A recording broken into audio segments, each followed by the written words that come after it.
out of all the species on this planet, it's humans who make music, who build pyramids, who carve on stones, because we refuse to just exist.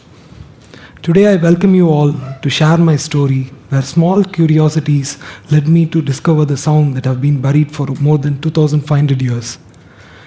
My journey as a musical instrument maker started from Madurai, not with an ancient Tamil musical instrument, but with guitar.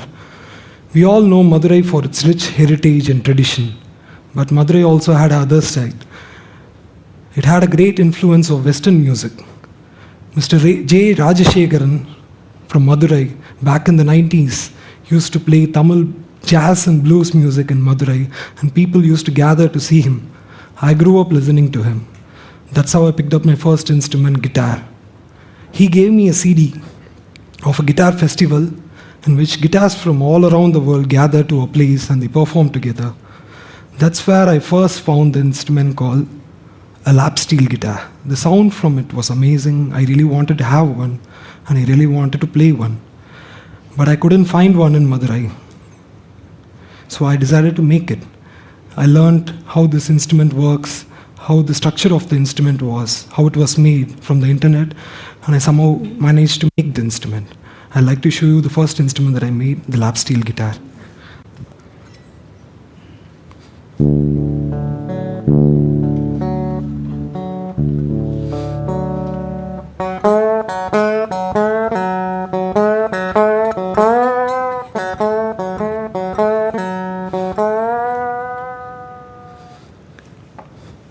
This was the sound from it.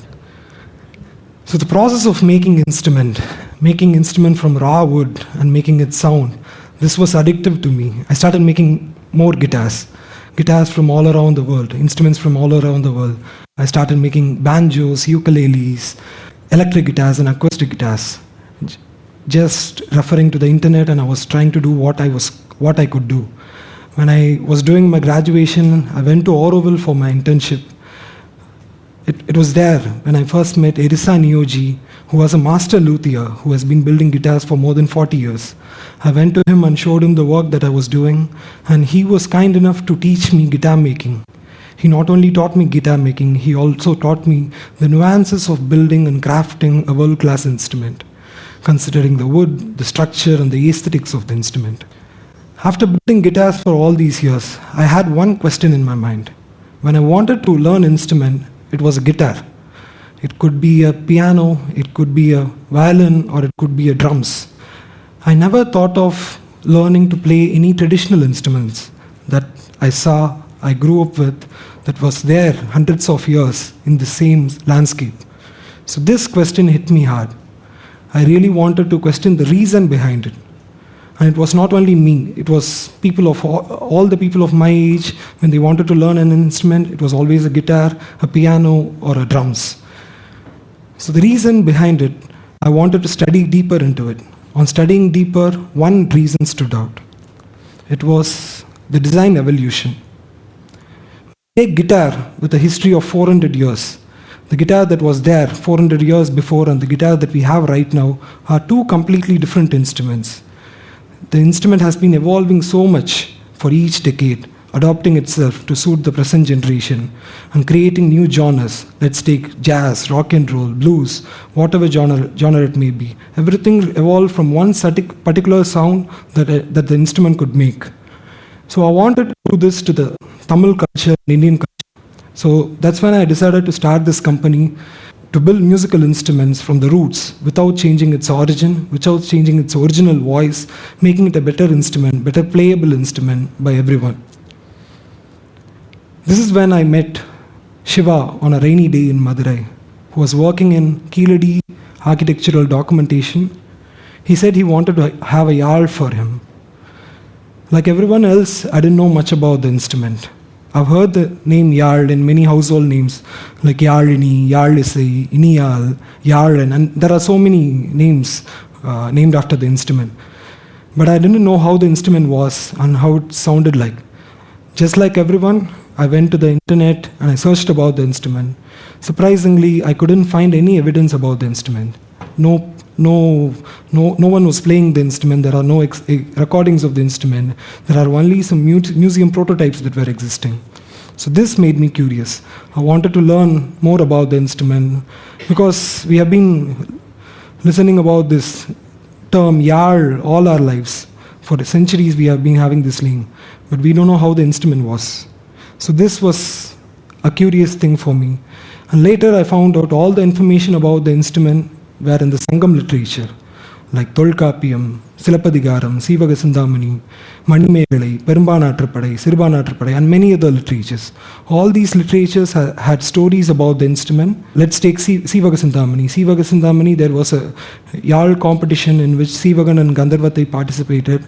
In that, there was a Yal inspector who checks for the instrument for the right kind of wood. They also tell how the instrument was played, how they sat and played the instrument.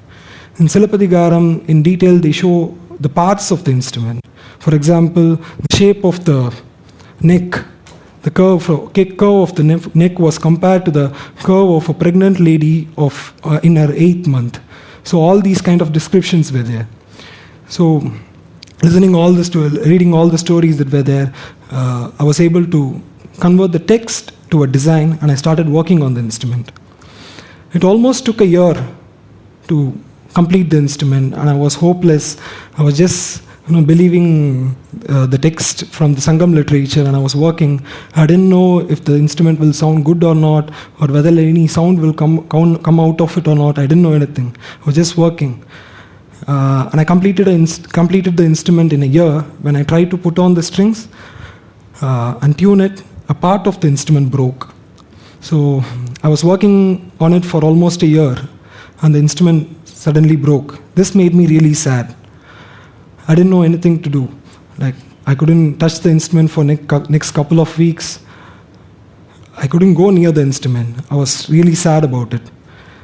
After some time, I somehow gathered some courage and took the instrument to my mentor and showed him.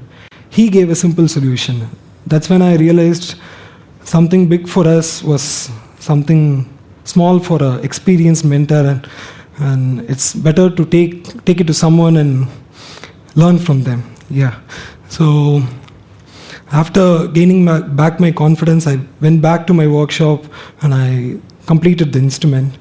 And it was on June 4, 2020, when I first heard the sound of the instrument. It was beautiful. It didn't sound like anything else. It didn't sound like a guitar. It didn't sound like a Veena. It was a unique sound. Do you all want to hear the sound of it? Yes.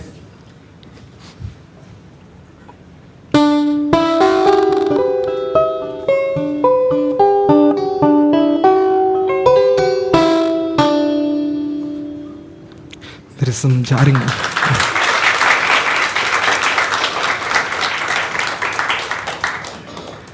After completing the first Sengoti Aragi, the process took us over to find the other variants of Yal. There were many variants of Yal that was existing, and instruments like Kudamala was also there. I also ended up making one Yal which was taller than me, the Peri Yal, which was the biggest variant of all. So the most fundamental reason for making all this was to make the instrument sing again for people to enjoy. This led to the discovery of band Urupanar. This is the band.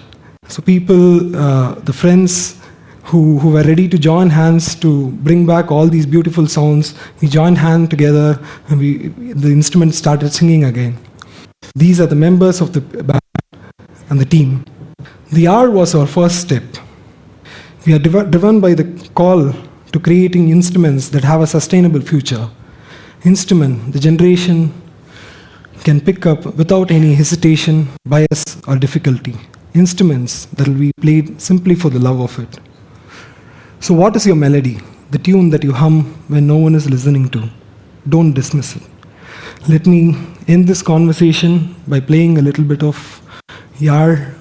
This is the original composition from the band Urupanar. Thank you.